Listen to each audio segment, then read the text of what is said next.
Alright, in my last video, I talked about the Star Wars franchise and, why it's fallen from its, place and stuff, and, in this video, it's more of, an update to that, to talk about, more of Star Wars and, what's happened, because, a few more episodes of, the Clone Wars TV show for Season 7 have come out, so we're gonna be discussing that and has the series itself improved, because in my last video, if you remember, I did criticize the series, the new season, for being just too bland, not Star Wars so last time we were just talking about the Bad Patch and then the first episode, episode 5. So now, of course, more episodes have come out, and my opinion is that it's actually gotten better. Mostly it's because now we're at the plot where it's the Siege of Mandalore and we're nearing Order 66. I guess the issue with Season 7 that I would mention is just, how the focus is basically the main plot stuff is only in the last 4 episodes of the season. Because beforehand it was just we're just focusing on two characters. One is Rex's side of the story before the plot, and one is Ahsoka's side.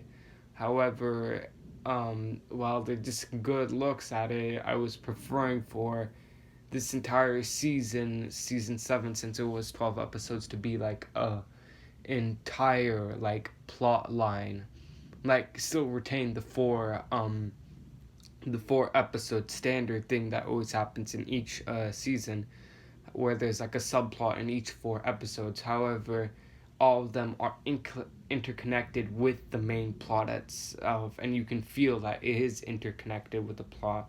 With the first episodes of season 7, they were basically unrelated to the actual plot of season 7, which is the Siege of Mandalore, which is the final events before Order 66. So the first 4 episodes, while they are good standalone episodes for a final season, which is nearing to Order 66, I was hoping for some 12 episodes that stay in a continuous plot line, while they feature their subplot a little bit. At least their subplot is related to the main storyline of season 7. So I was quite disappointed in that department. But continuing on, so my impressions of the first 2 episodes of the third subplot, the third of the 4 episodes, episode 9 and 10. They were really nice episodes, actually. It was really fun to see the Siege of Mandalore finally come to fruition, where they land onto Mandalore and take over the capital. It was entertaining, and I really liked the way they executed it. The second episode was a really nice duel. The whole duel with Maul was really nice. It was what we were all hoping for as fans, and so I think, yeah, those were really great. My only criticism would be for the episode 10, where in the Duel of Maul, it sort of, for me, ended anticlimactically. They're just fighting and then Maul suddenly gets captured. I mean, I guess I can live with it.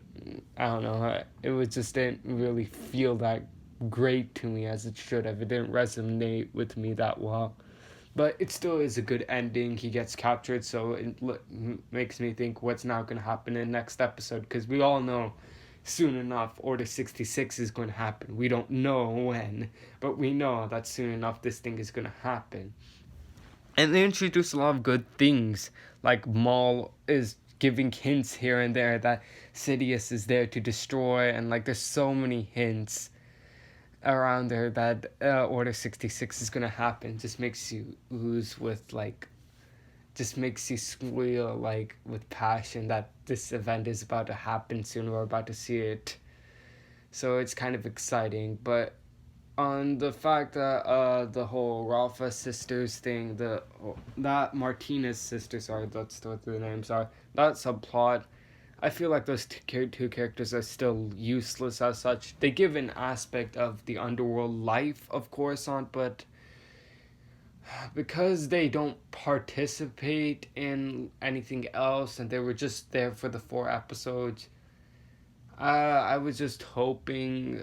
I know that standard Star Wars series back with the season 1 to season 6, there would be characters that were just there for the 4 episodes. I understand that, but for season 7, as I've said before, I was just hoping that they would have characters that continue on, that have like an importance or something. Maybe we could see the Bad Batch in the Siege of Mandalore. We could see these two sisters in action doing something in the Siege. I just don't like it when their characters are just sitting there as throwaway characters. That's just not something great to watch. But other than that, it was a pretty nice little subplot that introduced that Maul is back and he's on Mandalore. We already knew that from the trailers, but still a nice way to introduce him. The Pike Syndicate, that was a nice subplot, I guess. And it gave a nice aspect to how life is in the Coruscant underworld, how some people don't view the Jedi as heroes. It's a nice turn. And that was really what Clone Wars is all about, to just look at the politics and stuff of the Clone Wars. Look at the actual war itself, what it was. What was the Clone Wars. And it was a really nice look at how the people were really feeling about the war. So, continuing on, so I would say the season is on its right track. It just had its few bumps here and there, but it's going pretty well. I do admire the seasons. I think season 7 will be a good season. It's not like Game of Thrones the last season where it's just stumbling on its foot. It's season 7 is holding its own, and it's I guess a really good Star Wars season. Just a few plot things that I just wish were addressed. Star Wars itself and the entire thing. So I heard that Rian Johnson was supposed to direct a Mandalorian episode, which should not be allowed at all. Rian Johnson should not be allowed to touch the Star Wars franchise whatsoever. His hands should be kept off the franchise immediately. So I mean, it's just that he shows interest, but the thing is, no, I don't want him in the franchise entirely. So, because my reasons why Rian Johnson, he's a good director, no doubt, but his films are just standalone films. They're not series like films like Star Wars. They're not meant for a franchise. They're just meant to be one and done films. One of the things that, like, with one of his films, Knives Out, that's just a one and done film. It was a really good film. Thing is, with Star Wars Last Jedi, you can't do a one and done. It's a series.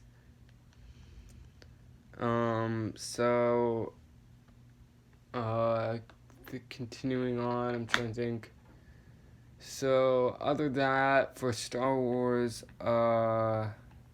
they are planning to do Old Republic stuff. To that, I would suggest don't try to make your own thing. I know they're really interested in like making their own thing, but with the sequel trilogy, they messed up hard. And partially that was because Star Wars fans like me had something to compare it to. Like, there were standards that were already set with the Marvel Cinematic Universe. There weren't really standards because there were so many stories. The problem with Star Wars is there's this one alternate storyline, and it's rich. It's with characters you care about. It's with so many things, so many plot lines, so many adventures, and then we get a sequel trilogy, and it doesn't live up to the expectations. If you're gonna rehash and make your own thing, it better be better than just what was there. And that's just the main criticism of this all. Like, we're getting a whole new series, and it's not as good as what we can compare to, which is Legends. So for the Old Republic stuff, their franchise they're trying to create in that department, I would tell them to just stick with the Legends. It's easier, and it's just, you have already a pre-written story for you. All you need to do is now execute it. Starting from scratch, you've already proven you can easily mess up in that department. So in order for the sake of continuation, the sake of just making sense with Star Wars and just like resonating with fans, just stick with the legends, stick with the stories of the original Sith Empire, Great Hyperspace War. Stick with that. Stick with the Great Galactic War. Stick with all those storylines from the Old Republic games, novels, all that. Just stick with it, and your franchise will do fine. You don't. The reason why you don't need to create a new plotline is really just because the contemporary Star Wars fans, the modern Star Wars fans that haven't read this Legends stuff, they're not gonna care that if it's different from the Legends or not, because they haven't read Legends or anything yet. They don't know anything about it. They are only here for Star Wars for the films, and so if the films, TV series, that stuff, decide to stick with what's written in Legends, they get to experience that and experience the rich warmth of what is Legends. And not only you're gonna please those fans who will like the stories, definitely will like the stories a lot, but you're also gonna please all the old fans who were into the Legends stuff. You're gonna please them. You're gonna basically unite the fan base, and that's just what Star Wars really needs at this point. Just unity within the fan base. So, that's all I have to talk about today. Stay safe, and see you in the next video.